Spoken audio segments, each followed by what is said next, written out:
അങ്ങനെ doctor K T Jaleel സഖാവ് K T ജലീലാവാൻ ഒരുങ്ങുകയാണ്. 20 വർഷമായി ഇടതുപക്ഷവുമായി സഹകരിക്കുന്നുണ്ടെങ്കിലും അദ്ദേഹം ഇതുവരെ പാർട്ടി അംഗത്വം സ്വീകരിച്ചിരുന്നില്ല. 5-ാം അംഗത്തിൽ തവനൂരിലെ തോൽവിക്ക് ശേഷമാണ് അദ്ദേഹം രാഷ്ട്രീയമായി യഥാർത്ഥത്തിൽ ഇനി ഇടതുപക്ഷക്കാരനാവാൻ തീരുമാനിച്ചിരിക്കുന്നത്. പല മാനങ്ങളുണ്ട് ഈ ഒരു തീരുമാനത്തിന്. നേരത്തെ ഉണ്ടായിരുന്ന പല തീരുമാനങ്ങളും കെ ടി ജലീൽ മാറ്റുകയായിരുന്നു. ഇനി മത്സരിക്കാനില്ല, താൻ വിശ്രമ ജീവിതത്തിലേക്ക് കടക്കുന്നു, രാഷ്ട്രീയമായിട്ടൊന്നും ചെയ്യാനില്ല എന്നുള്ള പ്രസ്താവനകളൊക്കെ അദ്ദേഹം മുമ്പ് നടത്തിയതാണ്. അതിനെയൊക്കെ തകിടം മറിച്ചുകൊണ്ട് അദ്ദേഹം വീണ്ടും തവനൂരിൽ മത്സരിച്ചു. പക്ഷേ ഇത്തവണ വിധി എതിരായിരുന്നു. ആ ഒരു സാഹചര്യത്തിൽ കൂടിയാണ് കെ ടി ജലീലിൻ്റെ രാഷ്ട്രീയമായിട്ടുള്ള നിർണായകമായ ഒരു തീരുമാനം ഉണ്ടായിരിക്കുന്നത്. ഇടതുപക്ഷത്തിൻ്റെ സജീവ പ്രവർത്തകനാകാൻ, നേതാവാകാൻ ജലീൽ തയ്യാറെടുത്തു. മലപ്പുറം ജില്ലയിൽ ഇടതുപക്ഷം വലിയ പ്രതിസന്ധിയാണ് നേരിടുന്നത്. ആ ഘട്ടത്തിലാണ് കെ ടി ജലീൽ സജീവ രാഷ്ട്രീയത്തിലേക്ക് പ്രവർത്തകനായി, നേതാവായി, പാർട്ടി അംഗമായി വരാനൊരുങ്ങുന്നത്. ജലീലിന് ശേഷം ഇടതുപക്ഷവുമായി സഹകരിക്കാൻ തുടങ്ങിയ വി അബ്ദുറഹ്മാനൊക്കെ നേരത്തെ തന്നെ CPM മെമ്പർഷിപ്പ് എടുത്തിരുന്നു. ജലീലിനൊപ്പം ഇടതുപക്ഷ സ്വതന്ത്ര സ്ഥാനാർത്ഥിയെ മത്സരിക്കാൻ തുടങ്ങിയവരും ഗഫൂർ പി ലീസിനെ പോലുള്ളവരും ഇതിനകം CPMൻ്റെ മെമ്പർമാരായി. പക്ഷെ അപ്പോഴും ജലീൽ അത്തരത്തിലൊരു തീരുമാനം എടുത്തിരുന്നില്ല.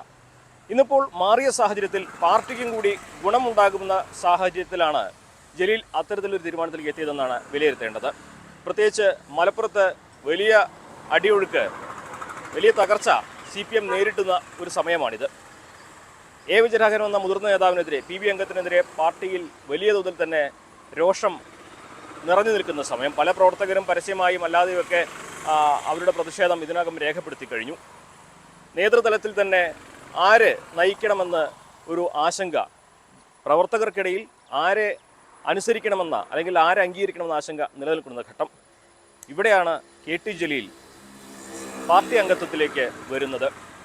എന്നാണെങ്കിലും ആദ്യഘട്ടത്തിൽ പാർട്ടി കാൻഡിഡേറ്റ് മെമ്പർഷിപ്പ് അഥവാ താൽക്കാലിക അംഗത്വമാണ് നൽകുക എന്നാണ് പറയുക. പക്ഷേ വളരെ വേഗത്തിൽ തന്നെ അദ്ദേഹം സംസ്ഥാന തലത്തിലേക്കോ മറ്റ് തലത്തിലേക്കോ തിരഞ്ഞെടുക്കപ്പെടാനുള്ള സാധ്യത വളരെ കൂടുതലാണ്. പ്രത്യേകിച്ച് 4 തവണ MLA ആയാൾ, 1 തവണ മന്ത്രിയായാൾ, പാർട്ടിക്ക് വേണ്ടി നാവായിരുന്ന, ഇത്രയും വർഷം 20 വർഷം പാർട്ടിയുടെ നാവായി നിന്നിരുന്ന ആൾ.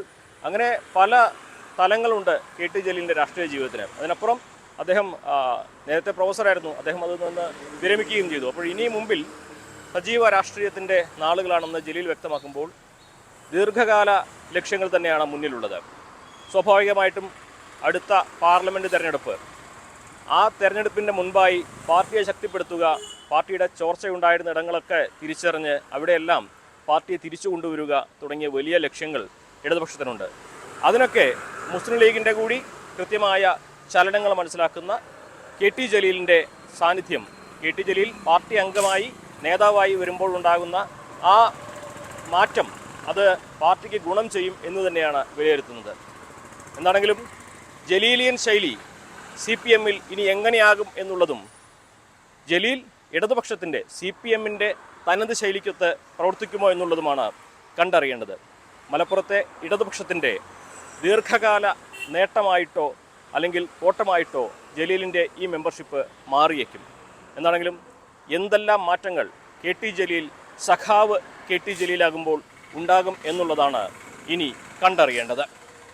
മലപ്പുറത്തു നിന്നും CV അനുമോദ്, ന്യൂസ് 18. കൂടുതൽ വാർത്തകൾക്ക് News 18 Keralam YouTube channel subscribe ചെയ്യുക.